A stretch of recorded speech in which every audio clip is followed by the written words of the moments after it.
Hello my dear students, how are you all? I hope you all are fine. I am fine too. Let's begin today's science class. My dear students, every day you wake up. You do many things. You run, you jog, you play and do exercises, many of the things. For doing all these things, you need energy. From where do this energy comes? The energy comes from the food. As soon as you eat the food, you feel strengthy. How can you feel like that? For this, food gives us nutrition. So let's study about today's chapter, nutrition in animals. My dear students, nutrition in animals includes nutrients requirement, mode of intake of food and its utilization by the body. Nutrition can be intake by different animals in different kinds. For example, a hummingbirds intake the food through nectar of a flower, as if the honeybees intake the food through nectar of the flower. And then the earthworm, it uses its muscular pharynx to swallow the food. And then comes the snake. It swallows its prey without chewing. We human beings, we chew the food, but snake, it just swallows the food. And we human beings, we intake the food through hand and we chew it through the teeth. And infants of human beings and many animals take in food through milk of their mother. After intaking all these foods, it should get digested in our body. So, what is digestion? The process of breaking down of complex substances into simpler is termed as digestion. Digestion is of different types in different animals. In human beings, in animals, in unicellular animals, it is of different types.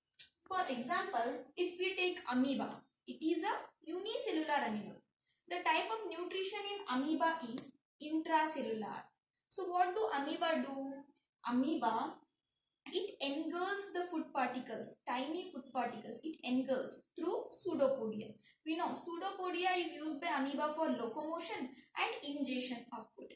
It engulfs the food and creates a food vacuole around the food and then engulfs the food inside. Now here you can see in the first image, the amoeba just engulfs the food and then it creates a food vacuole and then the food breaks down and utilized by the cytoplasm. It is a very simple process in unicellular organisms, but in multicellular organisms, the digestion process is quite complex. Today we study about human digestive system.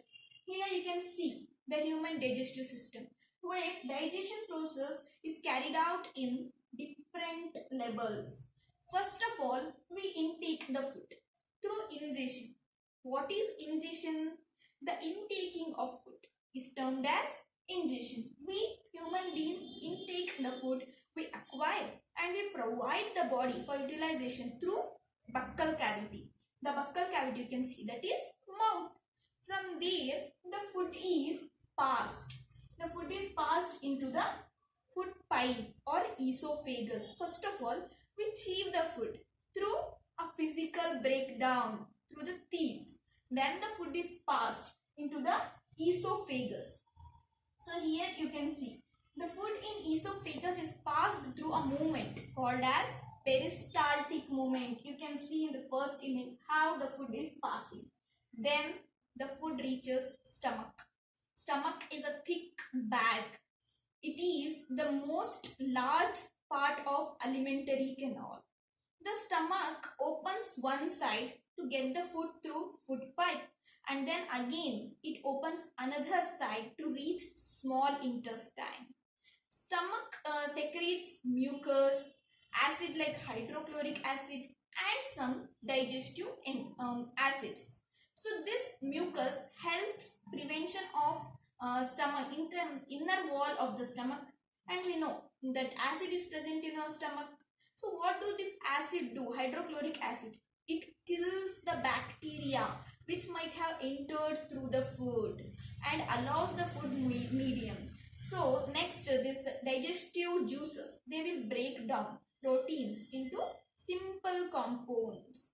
Then the food enters to small intestine. Small intestine is very long. It is 7.5 meters. How much long is it? 7.5 meters. So this small intestine intakes the food, and then the food is breakdowns in carbohydrates and fats. What we intake the food, it will be breakdown into simpler compounds. A reddish organ is there at the right side upon the abdomen, which is this is gallbladder, which is liver. So liver, what does the liver do? It secretes a bile juice. That bile juice is stored in a gallbladder. It plays very important role in digestion of food. What does it do? It makes the acidic level of food into basic to get digested. Here you can see how does the pancreatic enzymes helps in digestion. The pancreatic juice includes like trypsin and lipase. They will help in conversion of fluid. For example, the proteins are converted into amino acid and the carbohydrates are converted into glucose, because complex components of food are break down into simple components of food. That is what we call as digestion. Here you can see how the projection are helping.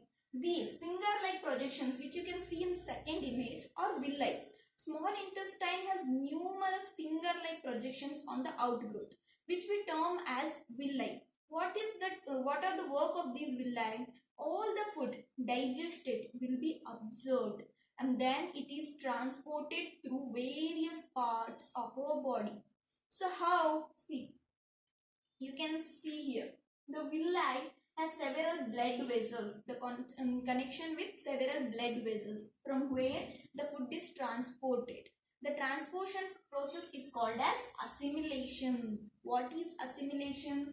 The process of supplying all absorbed materials to various parts of the body to conduct different activities. Our body conducts different activities. To conduct those activities, the energy or the nutrients absorbed are transported through villi, which is called as assimilation. It is very important process. Then remained undigested food is transported to large intestine. Large intestine is shorter than small intestine, so it is just 1.5 meter long. Here, the undigested food is absorbed. The salts and water remain in undigested food is absorbed through large intestine. Then the food is passed on to rectum, where it is stored for some time and ejected through anus. So what is ejection? The rest materials or undigested food is ejected out, which is called as ejection. This is all about the human digestive system. In the next class, I'll discuss clearly about which enzymes breaks down which molecules and how our lipids and fatty acids are break down. We can study about it in next class clearly. Thank you.